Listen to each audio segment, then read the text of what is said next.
السلام عليكم ورحمة الله وبركاته. أهلا بكم في قناتي قناة أخبار مصر. الفيديو بتاعنا النهاردة عن مطار سفنكس الدولي. يشهد مطار سفنكس الدولي الواقع في منطقة غرب القاهرة بالقرب من منطقة الجيزة والمنتهي أعمال التطوير به حديثا انتعاشا كبيرا في الحركة الجوية للرحلات المحلية والدولية بعد زيادة طاقته الاستيعابية إلى 1,000,000 راكب سنويا، وذلك تماشيا مع الأهداف الاستراتيجية لرؤية مصر 2030 وتنشيطا للحركة السياحية الوافدة إلى مصر وزيادة حركة الركاب. وأعلنت الشركة المصرية للمطارات التابعة لوزارة الطيران المدني إجمالي نشاط الحركة الجوية بأهم المطارات المصرية الداخلية خلال شهر مايو 2023، حيث شهد مطار سفنكس نمو في الحركة الجوية بتشغيل 185 رحلة جوية نقلت 9711 راكبا نتيجة بدء تشغيل عدد من شركات الطيران العربية والعالمية لرحلاتها عبر المطار وزيادة عدد الوجهات والرحلات من جانب بعض الشركات. وشهد مطار سفنكس الدولي منتصف مايو الماضي أولى رحلات شركة طيران الجزيرة، وهي شركة طيران كويتية منخفضة التكاليف، ومن المقرر أن يتم تسيير الرحلات بواقع 4 رحلات أسبوعيا إلى مطار سفنكس، ويأتي ذلك في إطار خطة وزارة الطيران المدني نحو تنمية وتنشيط الحركة الجوية والسياحية من وإلى المطارات المصرية، وجذب أنظار العديد من شركات الطيران العالمية للاستمرار في فتح وجهات جديدة.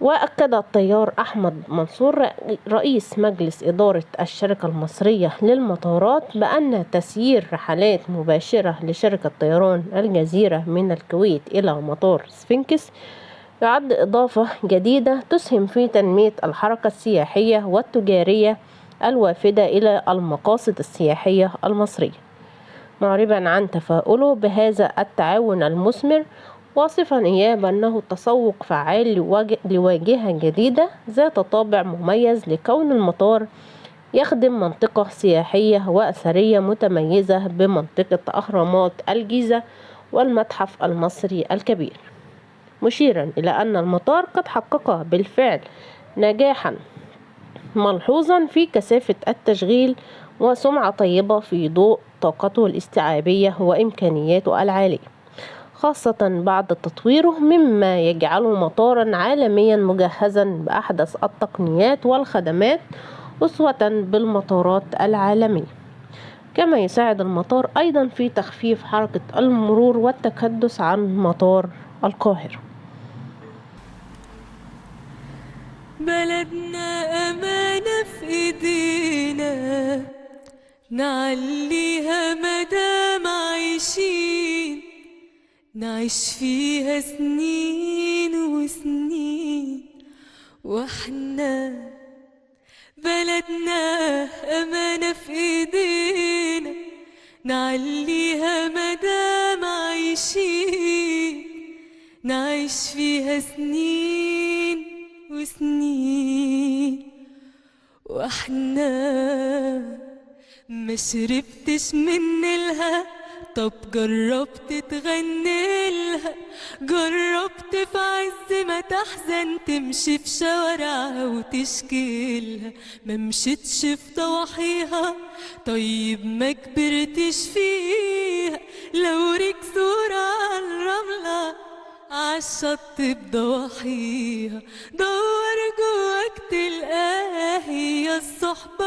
وهي الأهل، عشرة بلدي بتبقى نسيانها عالبال مش سهل، يمكن ناسي لإنك فيها مش وحشك ولا غبت عليها، بس اللي مجرب وفارقها أم الدنيا مفيش بعديها، لو غبت بحنلها هنسى الدنيا واجيلها، وإن جيت صورة عالرملة كانت عالشط في ضواحيها. هنا صدقت حلمي وبدأت قالوا عني زمان موهوم بيضيع وقت، لا يوم سلم ولا استسلم، ووقعت وقمت وامبارح غير دلوقت. هنا قلبي من جوه ده اللي بيديني القوة، في طريقي مشيت واديني ثبت. من هنا قررت بعد ما فكرت امشي عالصعب، وعرفت انا لما كبرت ان اللي تفكر في ازمة كان خوفك منه ملوش لازمة، واديك عالصعب قدرت. واللي زمان ضحكوا عليك شوفهم دلوقتي بيداروا كسوفهم، وهو رهنوا عليك تخسروا بسبت. انا ابن مصر، انا ضد الكسر، انا رافع راسي تملي لفوق طول العمر. انا ابن مصر قلبي نسر، ما اقدرش اعيش ابدا يوم غير وانا حر. شفت ازمات ومواقف ملهاش عد، بس الصدمات بتقوي ومش بتهد. شفت ازمات ومواقف ملهاش عد، بس الصدمات بتقوي ومش بتهد. انا عندي ثقة بالنفس ومناعة ضد اليأس. انا ابن مصر، انا ضد الكسل، انا رافع راسي تملي لفوق طول العمر. انا ابن مصر، انا ابن مصر قلبي نسر، ما اقدرش اعيش ابدا يوم غير وانا حر. انا ابن مصر، انا ابن مصر، انا ضد الكاس، انا ضد الكاس، انا رافع راسي تملي لفوق طول العمر. انا ابن مصر قلبي نسر، ما اقدرش اعيش ابدا يوم غير وانا حر. مصر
عزيزة في الأمم، أحبها لظلها الظليل بين البروج الخضر والنخيل.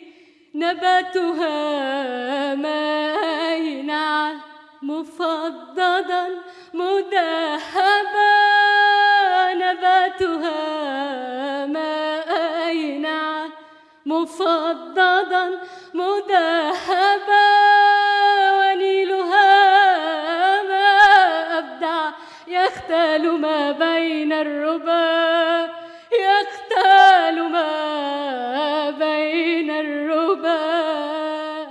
عيشوا كراما تحت ظل العالم، تحيا لنا عزيزة في الأمم. عيشوا كراما تحت ظل العالم، تحيا لنا عزيزة في الأمم. نباتها ما ينعى مفضدا مذهبا، نيلها ما أبدع يختال ما بين الربا، يختال ما بين الربا.